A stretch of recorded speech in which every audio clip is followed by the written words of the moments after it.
다음 주일이 부활절이니까 이번 주간을 고난주간이라 부릅니다. 고난주간에 예수님이 나무에 달려 돌아가신 금요일을 흔히 성금요일이라 하고, 또 한국교회에서는 들어 정사일이라, 못정자 죽을 사자 해서 못 박혀 돌아가셨 날이다, 이렇게 부르곤 합니다. 주일이 아니더라도 교회가 정해서 성탄 기념 예배로 모이듯이 십자가를 지신 날에도 금요일에도 모일 수가 있을 겁니다. 또 교회가 예배로 그날 모이지 않더라도 주님의 고난을 묵상하며 한 주간을 지내는 것은 믿음의 길에 분명 유익할 겁니다. 그런 뜻에서 오늘은 우리가 주일에 살펴오는 마태복음을 이어서 생각하려 합니다. 마태 사도는 주님이 잡히고 재판받으시는 대목 26장 47절서부터 27장 26절까지인데, 이 대목을 기록하면서 공회가 주님을 빌라도에게 넘기는 일을 강조합니다. 이 사실이 중요한 것은 물론 주님이 빌라도에게 재판받아 십자가형을 받으시는 그 점에 있고, 또 바로 그 일이 이 대목의 결론이기도 합니다. 우리가 지난 시간에 살핀 대로 공회가 빌라도에게 주님을 넘긴 것은 빌라도 자신도 그들이 시기심으로 예수님을 넘겨준 것을 알아차렸듯이 그 직분자를 향한 사탄적인 증오심을 그들이 품고 있었기 때문입니다. 그 증오심이 스스로 뉘우쳐 돈을 돌려주려 했던 가룟 유다를 대하는 데에서도 드러났습니다. 유다의 죄만큼 깊은 죄가 없을 겁니다만은 그 죄보다 더 깊은 죄가 대지상들에게 있었습니다. 사람의 죄는 우리의 생각을 아예 넘었습니다. 그처럼 사람의 생각은 주님의 생각에 도무지 미치지 못합니다. 증오심에 불타서 그들이 주님을 하루라도 빨리 없애려고 빌라도에게 주님을 넘겼습니다마는, 이는 예수께서 자기가 어떤 죽음으로 죽을 것을 가리켜 하신 말씀은 그 말씀을 응하게 하려 함이로라 하였습니다. 사람의 눈에는 주님이 죄수처럼 공회에 끌려와서 신문당하셨습니다만, 침묵과 증언을 통하여 주님은 말씀을 이루어 가셨습니다. 주님은 힘없이 십자가로 끌려가신 게 아니라 친히 나무에 달려 저주 받으셨습니다. 친히 저주받아 저주 아래 있는 우리를 건지셨습니다. 이제 그 십자가로 친히 나아가시려고 총독 앞에 서신 것입니다. 마태복음 27장 11절 상반절, 예수께서 총독 앞에 섰음에, 이 서슴의 이 표현은 문법상으로는 세움 당한다 하는 뜻도 됩니다만은 흔히는 선다 하는 뜻입니다. 공회가 빌라도에게 넘겨 죄수처럼 총독 앞에 세움 당한 셈입니다만은, 하나님이신 그리스도는 인간 권세자 앞에 친히 서십니다. 그 앞에 서서 원하시는 일을 이루려 하십니다. 그런 점에 비추어 주님의 침묵과 증언을 살펴야 할 것입니다. 11절 하반절, 총독이 물어 가로되 내가 유대인의 왕이냐? 예수께서 대답하시되 내 말이 옳도다 하시고, 빌라도의 신문이 얼마나 중요한지는 조금 전에 생각했는데, 그 중요성은 이 사건이, 신문이 내복음서에 기록이 되어 있고 또 사도신경의 한 항목으로 나오는 데서 알 수 있습니다.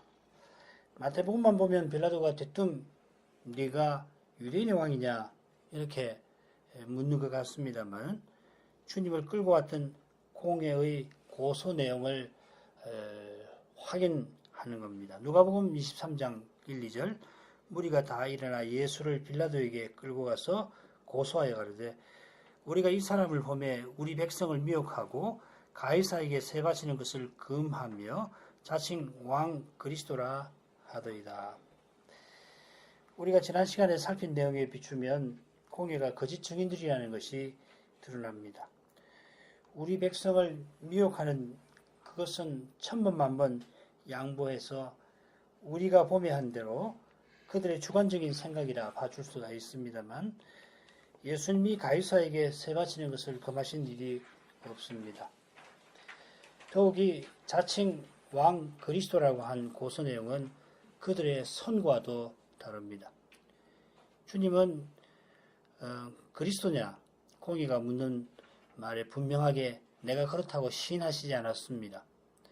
그 말은 주님이 자기가 그리스도이심을 인정하지 않았다는 뜻도 아니고 그리스도이심을 알지 못하게 비밀로 숨기셨다는 뜻도 아닙니다. 주님이 때때로 숨기셨습니다마는 그리스도이심을 바로 알게 하려고 그리하셨습니다. 그런 까닭에 공생의 초기에 예수님은 그리스도에 관하여 말하는 사마리아 여인에게 내가 그로라 분명히 밝히셨습니다. 그런 뜻에서 공의 앞에서 자기가 여호와이심을 밝히신 주님이 그리스도이심을 그들에게는 분명하게 알리지 않으신 것입니다. 그들이 주님에게 사형 선고를 내린 것은 주님이 신성을 분명하게 명시적으로 주장하신 데 있습니다. 그런데도 이들은 빌라도가 주님을 죽일 만한 거짓 증언, 곧 반역죄를 주장합니다. 이런 공회니까 간밤에 많은 거짓 증인들을 불러다가 주님을 죽일 죄목을 뒤졌던 것입니다.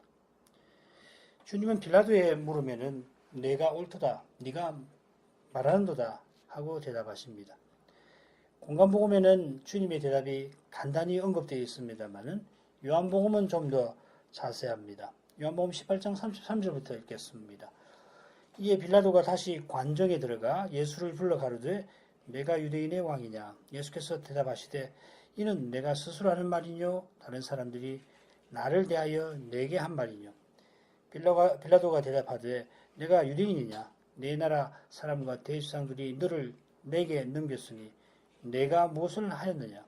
예수께서 대답하시되 내 나라는 이 세상에 속한 것이 아니라 만일 내 나라가 이 세상에 속한 것이었다면 내 종들이 싸워 나로 유대인들에게 넘겨오지 않게 하였으리라.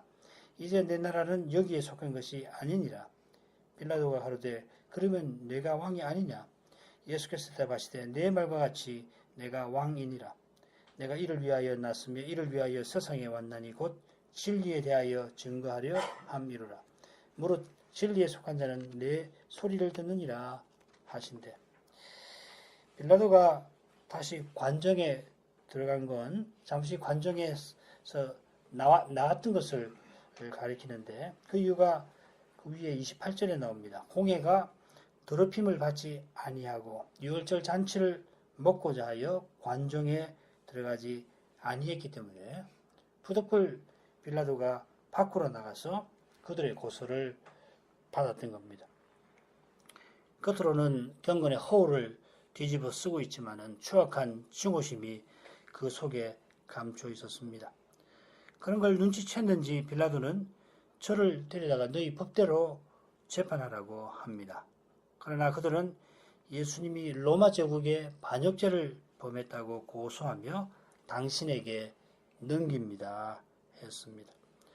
관중에 다시 들어온 빌라도는 예수님을 불러다가 내가 유대인의 왕이냐 이렇게 묻습니다. 그 물음에 주님은 공회나 빌라도가 생각하는 이 세상 나라의 왕이 아님을 밝히십니다. 그러니까 빌라도가 그러면 내가 왕이 아니냐 반문했고 예수님은 마태복음대로 내 말과 같이 내가 옳도다 똑같은 말입니다. 내가 옳도다 하시며 자기가 진리를 증거하러 세상에 온 왕임을 밝히셨습니다. 진리에 속한 자는 내 소리를 듣느니라 하신 대로 우리는 주님이 하나님 나라의 왕이심을 압니다. 주님이 증거하신 진리가 무엇입니까? 내가 곧 길이요 진리요 생명이니 나로 말미암지 않고는 아버지께로 올 자가 없느니라 하신 대로 주님의 말씀에 거하는 자가 진리를 알고 진리가 그를 죄의 종살이에서 자유하게 하는 바로 그것입니다. 이 진리와 또 은혜가 독생자 예수 그리스도에게서 충만히 드러났습니다. 예수님은 죄의 속박에서 벗어나 하나님을 가까이 하는 그런 나라를 세우려고 오셨고 그런 나라에 주인들이 들어가게 하려고 세상에 내려오셨습니다.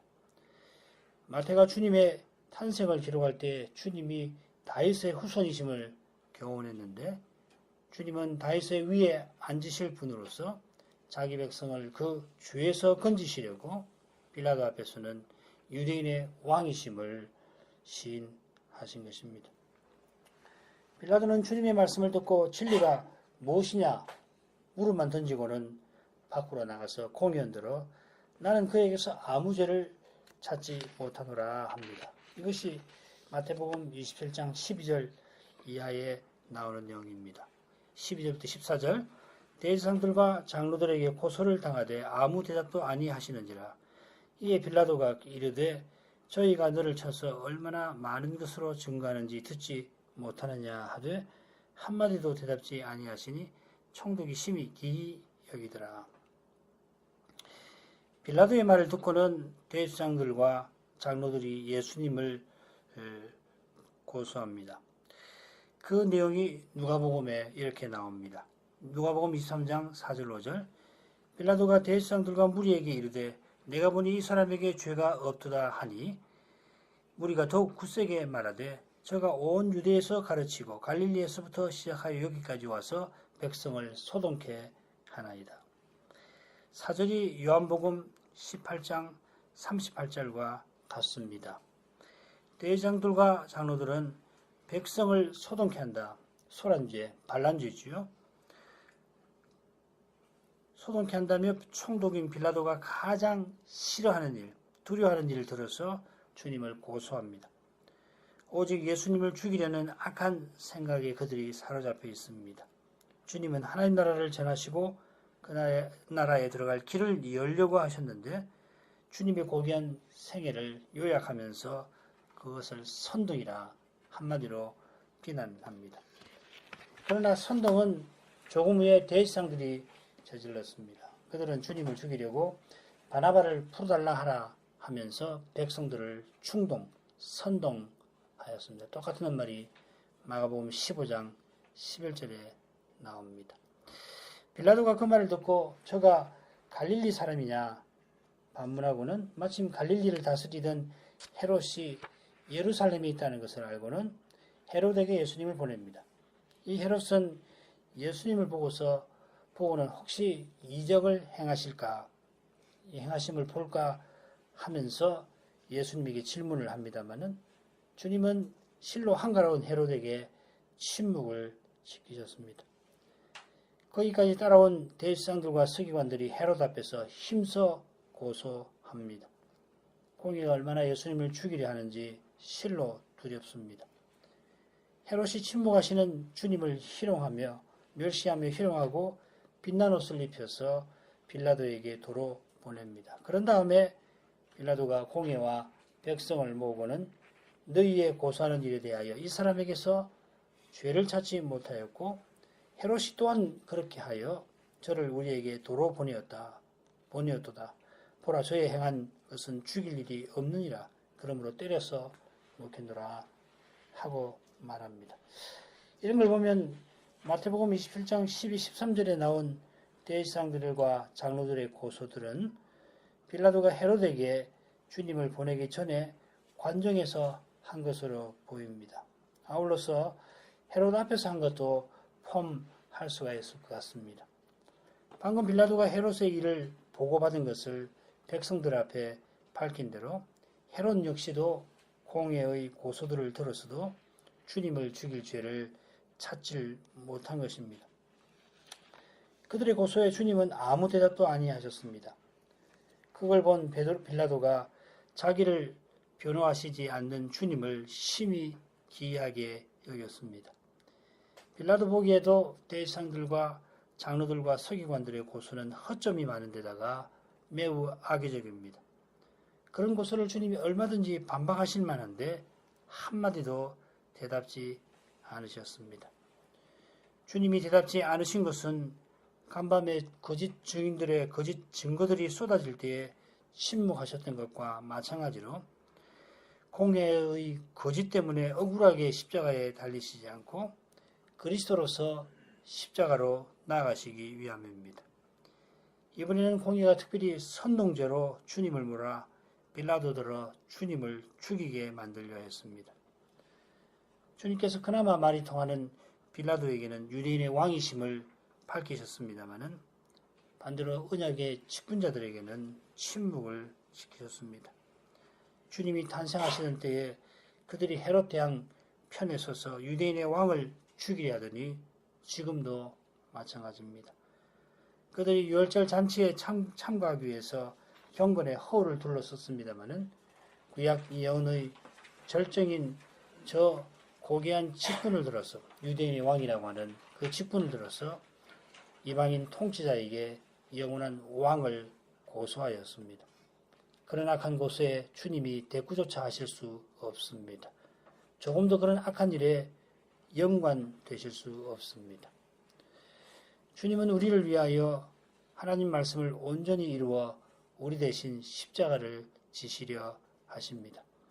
히브리서 5장 8절 9절입니다. 그가 아들이시라도 받으신 고난으로 순종함을 배워서 온전하게 되었은즉 자기를 순종하는 모든 자에게 영원한 구원의 근원이 되시고 아버지를 늘 순종하시는 영원한 아들이 순종함을 이 땅에서 순종함을 배우신 것은 자기를 순종하는 모든 자, 우리를 위함입니다.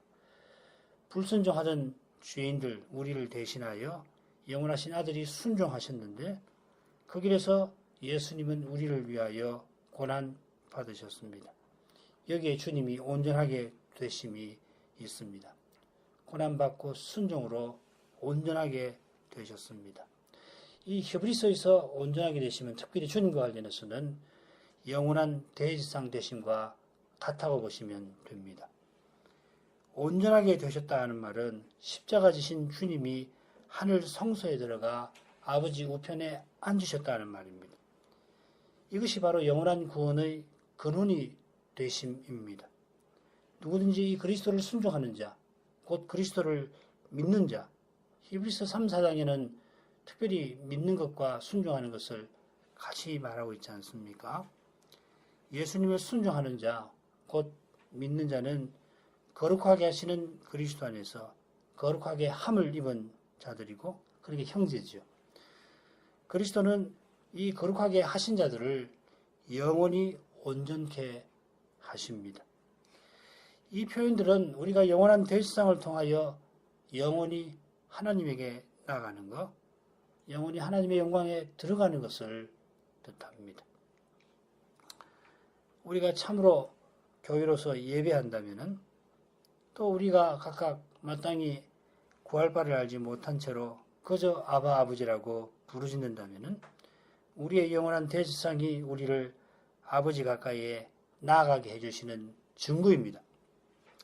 예레미야를 통해서 낮과 밤과 맺은 나의 언약을 만약 파할 수가 있다면 즉 낮이 다 가고 그런데 밤이 오지 아니하는 그런 날이 하루라도 있다면 다윗과 맺은 나의 언약은 실패할 것이다 말씀하셨는데 주님의 교회가 비록 심히 연약하더라도 참된 믿음으로 주의 이름을 함께 부르는 일이 있다고 한다면 신자가 비록 절망적인 현실 앞에 절규하면서 기도하는 일이 있다면 들으시는지 응답해 주시는지 확신도 못하는 채로 너무도 힘드니까 그저 하나님 자비 여겨 주옵소서 이렇게 절규하며 기도하는 일이 있다면 벌하신 주님은 틀림없이 약속하신 구원을 이루고 계십니다.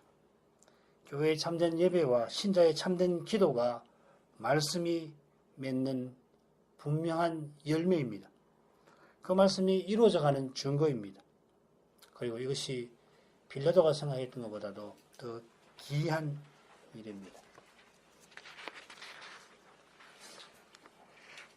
거룩하신 아버지, 하나님의 아들이 죄인을 위하여 고난받으시고 마침내는 십자가에 나가신 그 은혜를 이제도 기억하며 감사합니다. 십자가에서 우리 주님이 우리의 모든 죄를 담당하실 때 3시간이나 흑암이 주님을 덮어 아무도 보지 못하게 하였습니다. 주님은 우리를 위하여 가장 사랑하시는 아버지에게 버림받으셨습니다. 우리가 다시는 하나님께 버림받지 아니하게 하려고 거룩하신 하나님의 아들을 내어주셨습니다. 그 십자가로 가시는 걸음걸음 주님은 우리를 대신하여 아버지 언약을 이루셨고 하나님을 떠난 이 세상에서 하나님을 등지는 인생의 죄로 말미암아 주님은 고난으로 순종을 배우셨습니다. 주님이 온전한 순종으로 온전하여 지셔서 이제 누구든지 그리스도를 믿는 자는 아버지께 나아감을 얻습니다. 주님은 교회의 목자로서 주님의 교회를 약속하신 저 영원한 나라로 이끌고 계십니다. 과연 저희가 주님의 교회로서 참으로 예배한다면 저희가 심지어 마땅히 구할 바를 알지 못하여 그저 아바 아버지라 부르짖을 때 주님은 이 연약한 우리를 위하여 하나님의 뜻을 온전히 이루고 나가심을 오늘도 알게 하십니다. 저 옛날 예레미야를 통하여서 낮과 밤과 맺으신 하나님의 언약을 혹 파할 수가 있다면 다윗과 맺으신 하나님의 약속도 그리할 수 있으리라 하셨는데 과연 주님이 십자가에서 다윗과 맺으신 언약을 이루셨고 장차 다시 오시어서 다 이루실 것입니다. 다시 오시는 그날까지 하나님은 어김없이 낮과 밤을 반복하여 주실 것이고 지금까지도 그리하셨습니다. 그처럼 하나님을 참으로 바라는 교회와 신자를 통하여 부활하신 주님은 틀림없이 하나님의 뜻을 다 이루고 가실 것입니다. 사람의 눈에는 교회가 심히 부족하고 신자들이 심히 연약할지라도 이 연약한 신자를 통하여 주님은 거룩한 능력을 드러내시며 부족한 교회의 그 현실을 통하여 하나님의 생각이 사람의 생각과 하늘과 땅만큼 다른 것을 드러내어 주실 것입니다. 이제도 주님의 그 사랑을 기억합니다. 저희가 주님을 알기도 전에 주님은 저희를 먼저 아셨습니다. 무엇보다 저희가 얼마나 연약한지를 아셨고 얼마나 죄인인지를 아셨습니다. 그런 죄인인데도 주님은 기꺼이 목숨을 우리 위하여서 내어주셨고 이제도 그렇게 연약한 인생인 까닭에 저희를 자비하신 손에 붙들어 주십니다. 저희는 주님 앞에 신실하지 못한 적이 너무도 많습니다만 주님은 변함없이 저희를 향하여 신실하십니다. 주님의 변함없는 그 신실하심에 저희의 믿음이 있습니다. 저희가 오직 주님, 신실하신 주님을 의지합니다. 사람이 어떻게 해볼 수 없는 그 현실에서도 그처럼 형통한 그때에도 저희가 주님을 의지합니다. 그처럼 매 순간 그리스도의 공유를 의지합니다. 스스로 무엇을 이루거나 무엇이 되려는 그런 마음을 품을 수가 없습니다. 주님의 공유 없이는 저희가 멸망을 피할 수가 없습니다. 그와 같이 주님의 생명을 받아서 그 생명을 살아내지 아니하고는 하나님이 기뻐하시는 그 길에 행할 수가 없습니다. 심히 부족할지라도 심히 힘든 현실에서도 다만 주님을 드러내기를 조금이라도 주님의 인격과 사랑을 나타낼 수 있기를 이제도 구합니다. 예수께서 내 안에 사시는 그 실정이 꼭 드러나기를 기도합니다. 자비하신 아버지, 주님이 십자가를 지신 그 은혜와 사랑을 이제도 저에게 더욱 베풀어 주옵소서. 그 사랑 안에서 우리의 연약한 몸, 병든 몸을 아버지께서 여전히 살펴주심을 기억하여서 혹 합리하기 어려운 때에도 주님의 은혜를 감사하는 마음을 잃지 아니하게 해 주옵소서. 주님의 교회가 어떻게 될런지 실로 염려가 늘 밀려옵니다마는 내일이 내일을 염려할 것이라는 주님의 말씀을 기억하고서 모든 염려를 주님의 손에 의탁하여서 다만 주님이 보이신 그 길로 매일 조금이라도 걸어갈 수 있기를 구합니다. 살든지 죽든지 주님의 자비하신 손길에 저희 모든 것이 있습니다. 주님의 변함없는 그 사랑이 저희를 붙들어 주십니다. 예수님 이름으로 기도합니다. 아멘.